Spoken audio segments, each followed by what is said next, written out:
नमस्कार दोस्तों, ब्लडी सत्य के आज के हैरान कर देने वाले बहुत ही ज्यादा खौफनाक से अनोखे एपिसोड में मैं आप सभी लोगों के सामने एक ऐसी अजीब और गरीब घटना की सच्ची कहानी लेकर आ गया हूं ना, जिसे सुनकर आप लोग के रोंगटे खड़े हो जाएंगे। दरअसल दोस्तों, हमेशा कहता हूं ऐसा रोंगटे खड़े हो जाएंगे, लेकिन आज की जो ये कहानी है ना, इसमें इतने ट्विस्ट एंड टर्न्स, इतना ज़्यादा डिफरेंट पना है ना कि भाई इसके ऊपर एक फिल्म बनाई जा सकती है, जो फिल्म हिट भी हो जाएगी।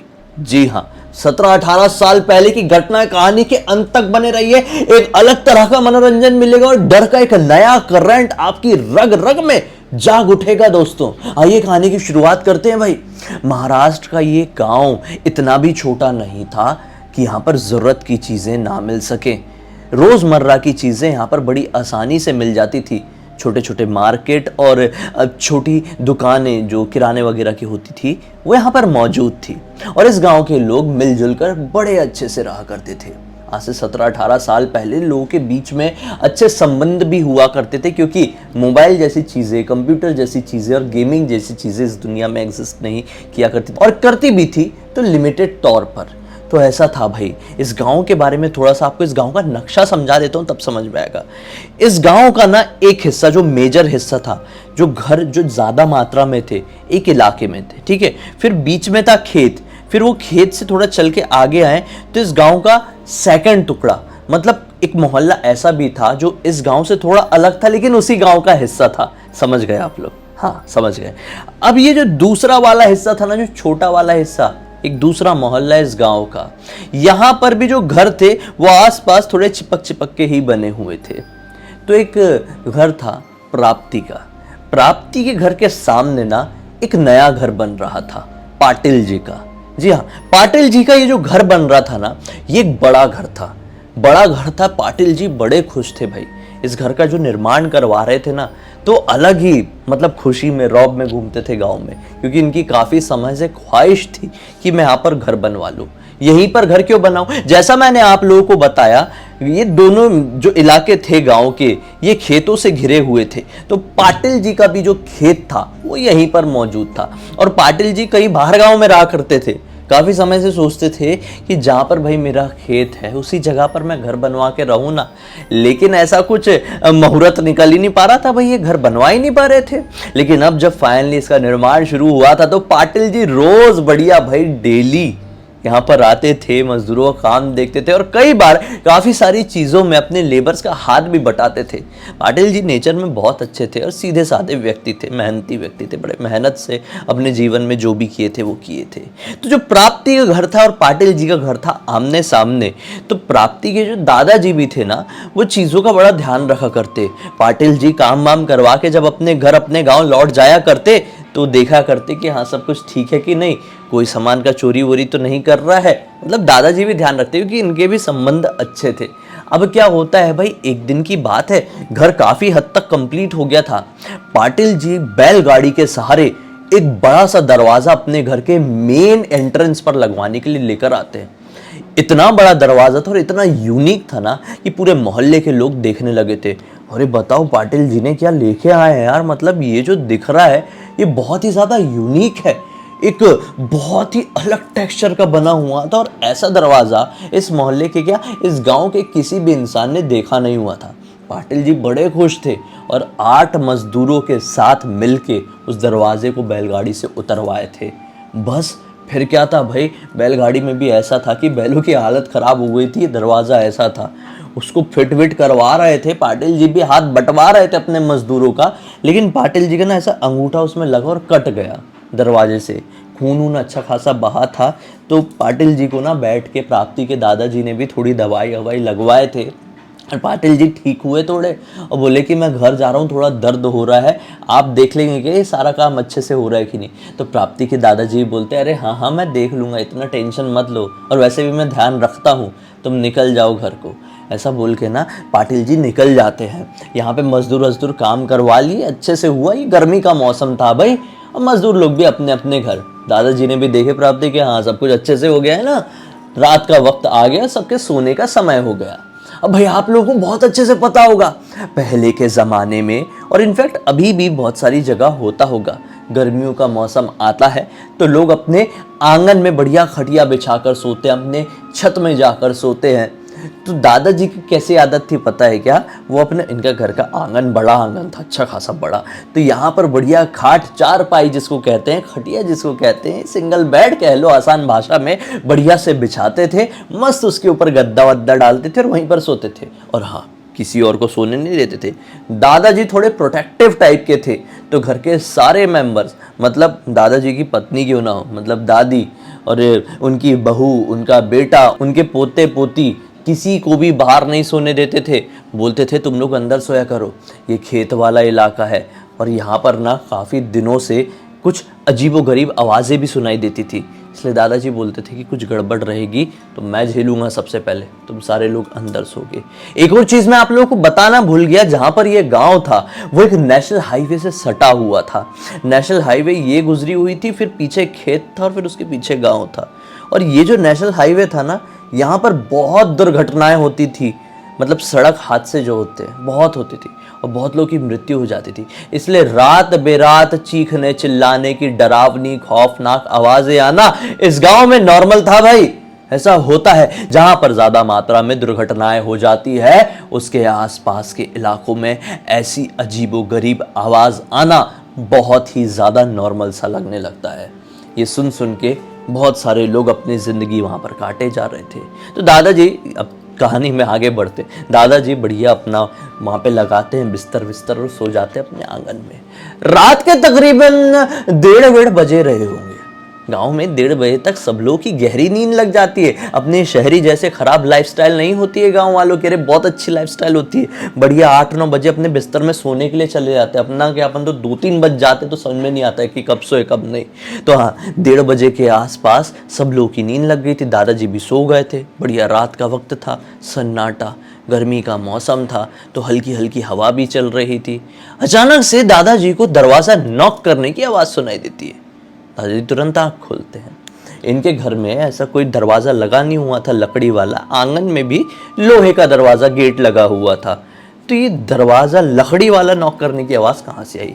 इसी एक सोच के साथ दादाजी की नींद खुली और वो अपने बिस्तर में तुरंत उठ के बैठ गए। जैसा मैंने आप लोगों को बताया, वो प्रोटेक्टिव थे, अलर्ट थे। उठ के बैठ गए और सोचने लगे ये आवाज़ सही में आया फिर सपना था, वहम था। दादाजी बैठे हैं कि वो आवाज़ दूसरी बार सुनाई दी। दादाजी ने बोले आवाज़ थी, हटाए चादर, उठ के गए बाहर की तरफ। पहले तो अपने गेट के अंदर ही खड़े होकर बाहर की तरफ नज़र डालने की कोशिश किए, कोई खड़ा तो नहीं है आसपास, लेकिन बाहर की तरफ कोई भी दिखाई नहीं दे रहा था। फिर से एक और बार नॉक हुआ और दादाजी कंफर्म हो गए कि ये आवाज़ कहीं और से नहीं बल्कि सामने बन रहे पाटिल के घर से आ रही है। जहां आज नया दरवाज़ा लगा है उसे कोई नॉक कर रहा था। तुरंत ही दादाजी के मन में आया कि हो सकता है भाई कोई अंदर मजदूर फंस गया बेचारा, पी पा के सो गया होगा शाम के टाइम और बाहर नहीं निकल पाया और बाकी के मजदूर दरवाज़ा में ताला मार के निकल लिए। तो बस दादाजी यही सोच के बाहर की तरफ बढ़ गए कि अंदर से पूछेंगे कि भाई अंदर कोई फंस गया है क्या, कौन है, क्या है, कोई चोर वोर तो नहीं चले गया था। ये सोच के साथ वो आगे बढ़े, उन दरवाजे के सामने जाके खड़े हुए और बोले कोई है अंदर, कौन दरवाज़ा बजा रहा है, सब ठीक तो है। दादाजी ने 5 मिनट तक पूछने की कोशिश की, लेकिन किसी का अंदर से कोई भी जवाब नहीं आया। अब दादाजी को ऐसा लगा कि हो सकता है मेरे दिमाग का वहम होगा, पहले जो आवाज़ आई होगी वो सपने की वजह से रही होगी और फिर जो दूसरी तीसरी बार आवाज़ आई है वो एक वहम की वजह से आई होगी, क्योंकि काफ़ी दिनों से, जैसा मैंने आप लोगों को बताया था, इस इलाके में अजीबोगरीब आवाज़ें आती ही थी भाई। तो दादाजी ने सोचे 5 मिनट पूछने के बाद कि ये वहम ही था, और ऐसा सोच के ना पलट के अपने घर की तरफ लौटने ही लगे। अरे 4 कदम आगे ही बढ़े थे कि धक धक धक फिर से आवाज़ आई और दादाजी बस इसी पोज में तुरंत पलटे। अरे अभी तो नहीं आ रही थी, ये क्या हुआ? अब दादाजी अपने धीरे धीरे कदमों से आगे बढ़ गए। आगे बढ़ के दरवाजे के पास खड़े हुए ही हैं कि अंदर से ना कुछ वाइट धुआं आता हुआ, लिटरली वाइट, एकदम थिक धुआं होता है ना।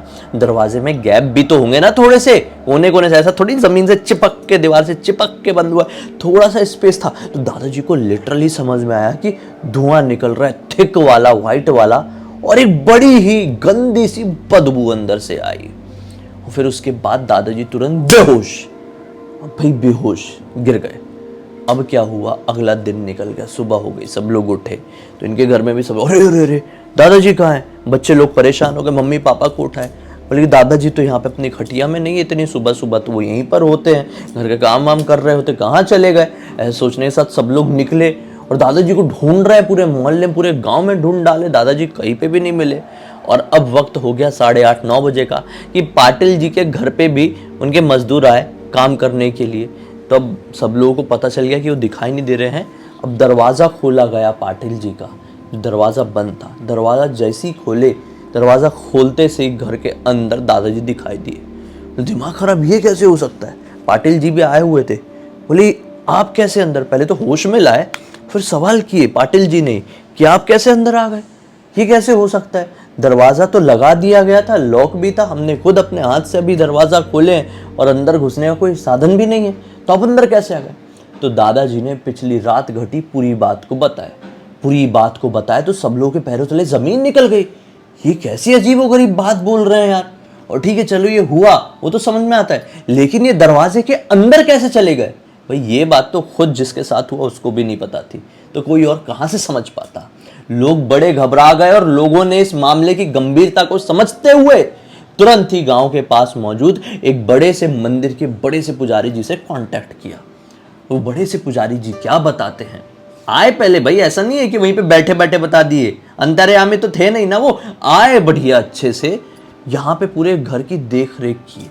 अब जो बड़े लोग होते हैं ना, ऐसे सिद्ध पुरुष लोग होते हैं ना, वो चीज़ों को समझ जाते हैं, वो भाप जाते हैं, वो एनर्जीज को ना फील कर सकते हैं।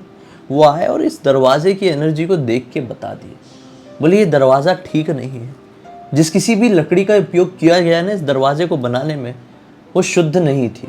उसका इतिहास बहुत खतरनाक था, बहुत डरावना था और बहुत दर्दनाक था। अगर अपने घर में ये दरवाज़ा लगा के कंटिन्यू करोगे ना बेटा, पाटिल जी को बोलते हैं, बेटा अगर इस दरवाजे को कंटिन्यू करोगे ना अपने घर में, तो जीवन में इतना पछताओगे कि कान पकड़ लो, कहाँ कहाँ घर बनवा लिया मैंने, बहुत बड़ी गलती कर लिया। सुख शांति से जीना चाहते हो, इस गांव को शांति में बने रहना देना चाहते हो, तो इस दरवाजे को हटवा दो यहाँ से। बता रहे हैं जितने का भी नुकसान हो हटवा दो। पाटिल जी जैसा मैंने आप लोगों को बताया कि समझदार व्यक्ति थे, पंडित जी को और पूरे गांव वालों को आश्वासन देते हैं कि इस दरवाजे को निकलवा दिया जाएगा।